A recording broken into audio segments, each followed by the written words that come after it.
Welcome back, guys. My name is Dr. Tony Chopper, and this is part 3 of the review for the Master Grade Freedom Gundam. In this part, we're going to take a deeper look at everything combined together. That means all these limbs and accessories, we're going to see how all of them interact with each other, and hopefully we get a very good result. Let's start.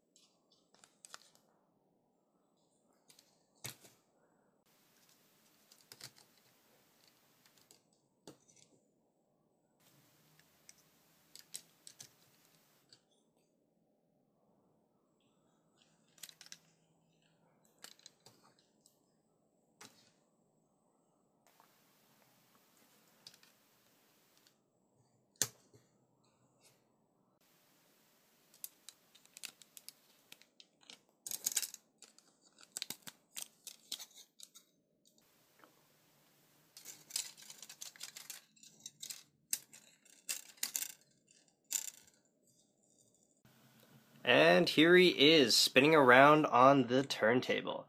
Now, he looks incredibly good with the wings just even in the back right there, and he kind of looks skinny just in that pose. Trying to get him into this pose, just standing up straight, I had a little bit of issues because of the weight of the backpack and wings. That can be fixed if you fiddle around with the legs a little bit, and if you just kind of overall work at it. Now, one thing you can do is you can actually go and put the wings to the side like this, and that makes it a lot easier for him to stand up because you are dispersing the weight to the sides a bit and making it a little bit more even. So yeah, let's start on some of the articulation, see how that's changed though. Alright guys, let's start with the upper body articulation, starting from the head. Head can bob up and down, can go side to side like so because it's on a ball joint, and go forward and back because it's a double jointed neck right there. And it can do the 360 spin. Don't know when you're ever going to use it though. The cockpit hatch still opens, revealing a Kira Yamato inside, and here on the shoulder it's a peg system, so we get a full 360 if you move the wing and the back out of the way. And the shoulder armor moves up and down a little bit. Now the arm can go all the way up like that, and that's as far as it goes. Now in terms of it moving to the front, we get that much of it coming out, and then the arm can go across a little bit, or a lot, and it can actually touch his other shoulder.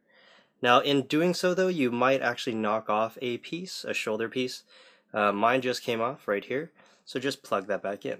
The lower half right here is a ball joint, and the polycap's inside of the waist down there. Now I can go like this, it can move quite a bit, it can go side to side, and you have the forward and back, and you can also move it a little bit to the side like that. Alright, now let's move on towards the leg area. Now this part can move up, revealing that beautiful leg. It can go all the way forward until it actually hits it right there, and it can go far back until the back skirt gets in the way. You can actually maneuver it a little bit to give you a little bit extra. I don't know why you would actually make your Freedom do that, but you have the option to do so. Now, if you have the railgun in the way, it's not going to go too far out right here. But if you do move it a little bit further to the back, you get a little bit extra. And that's because these guys are on these ball joints right here. A lot of the newer kits are on pegs, allowing for a full split, but this is on a ball joint, so you're only going to get roughly around that much on each side. So that's a little bit disappointing, but oh well. And the legs, the rest of the articulation remains the same down there, so that's good. Now, before we actually get on to doing what the wings will do, we're actually going to take him and pull out this piece down near his crotch. This piece, okay? And we're going to shove him into his action base.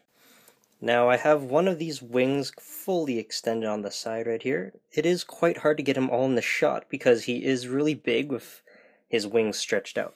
But it's really easy to make or move his wings. This part right here, the blue, the dark blue, and the lighter blue are a one piece. Same with the one on the back. And we also have another small wing part that sticks out. All you gotta do to make it go up is just pull that thing up there, spread that apart, and kind of just maneuver the bottom wings a little bit. And after a little bit of finagling, you can actually get both sides to look really symmetrical. When this is all up like this, he really fills out, and he looks really, really, really big. And while saying that, I'm going to give you a quick size comparison. Here's the Freedom up against the Psycho Gundam.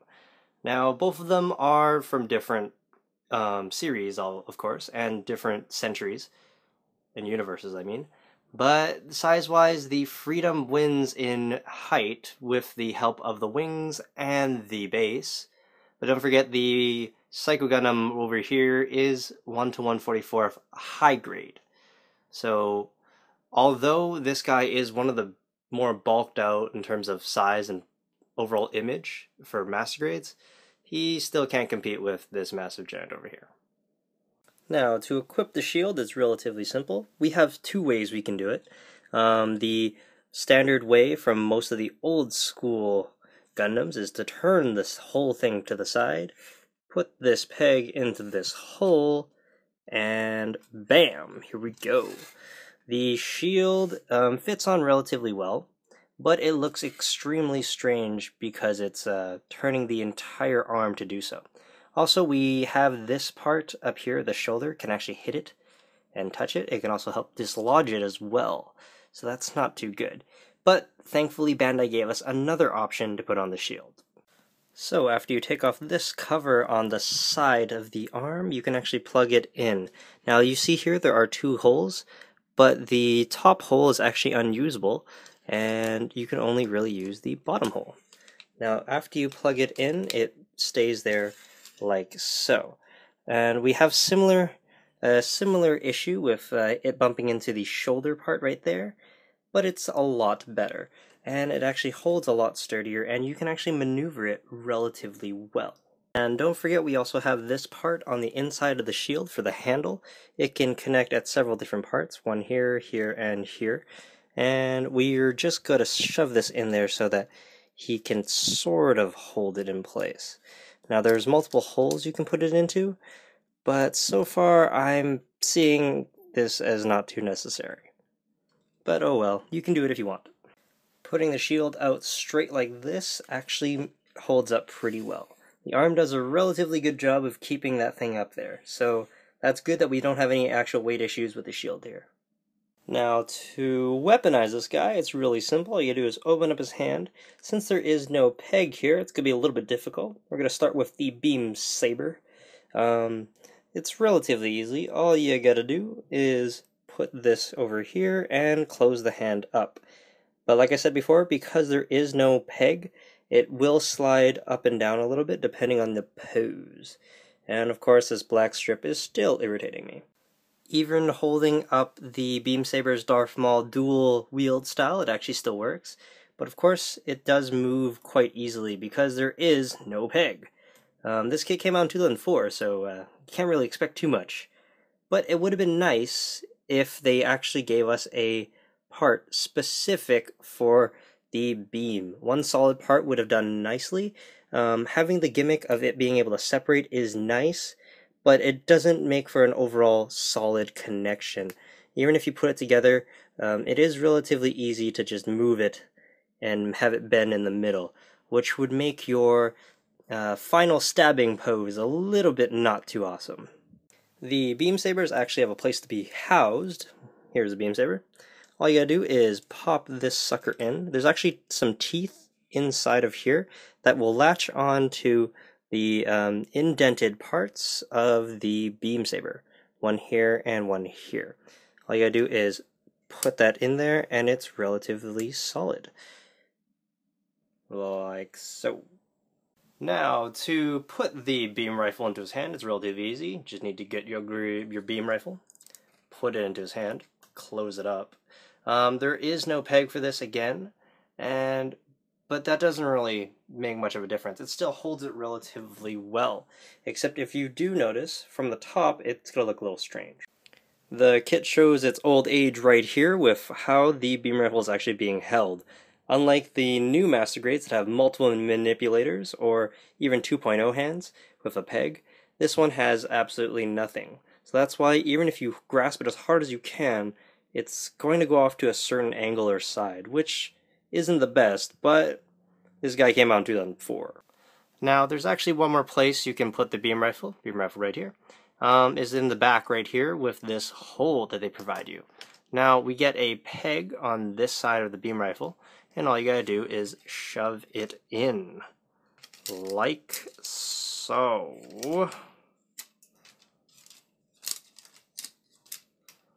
And voila, it looks something like that. It looks relatively good from the backside if you see it like that, and from the front you can actually see it come through a little bit. So if you do plan to have him use his beam sabers, you can actually still house the beam rifle in the back without actually having to keep it in the box or in a Ziploc or anything like that, which is a good plus. Now, let's not forget another awesome part about this guy, another accessory. When you pull out his rail cannon right here, we can still put this part out and put it into the hand relatively easily. Now, you can do this on both sides, and he can also do this while standing. Now, although he can actually put these in his hands on both sides and maneuver with it relatively well, it does look a little funny because he has his hands down to his waist, and if you have him with the wings up and on the stand already, you might as well just put him in the beam spamming pose anyways, because that looks 10 times better. It's really simple. All you gotta do is grab the upper wing, bring it down a little bit, and voila! You have him shooting off the top part, and all you gotta do is repeat. With the upper part being finished up, all you gotta do is unfold these rail cannons over here, like so, and do it for both sides. And here he is with all of his weapons deployed and ready to shoot someone, or about 5 people at once. Here he is in his beam spamming mode. He looks really, really good right now, and that's mainly because everything is deployed. Now, there's one thing about Gundam kits and suits that I love the most about, and that's if you can actually display all of the weapons out at the same time. This guy can do pretty much everything minus the 2 beam sabers, the pink ones. Other than that, everything else can be displayed, and it does a relatively good job of it as well. There's only 2 things I get a comment on about what I found recently in this part of the review, and that is the wings. The wings are a bit of a weight issue. They make the joint right there in the chest, or the lower waist actually, because it is a ball joint, the weight actually pushes it to the back and makes it lean and curve to the back unwantingly.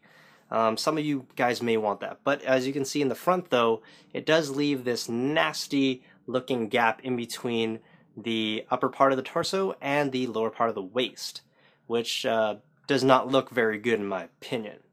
Also, another part with the wings is they're a little bit fragile, especially for that dark blue and blue part.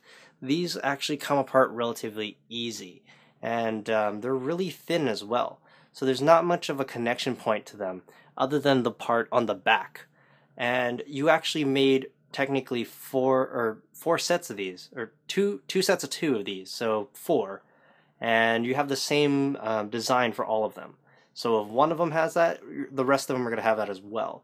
So you may want to go in there and super glue those together, if you're not painting them, of course. Alright guys, that concludes part 3 of our review for the Master Grade Freedom Gundam from Gundam Seed and Gundam Seed Destiny.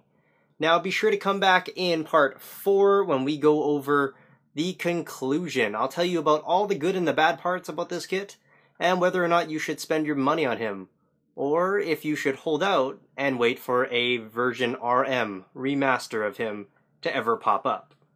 My name is Dr. Tony Chopper, and I'll see you guys next time. Peace out.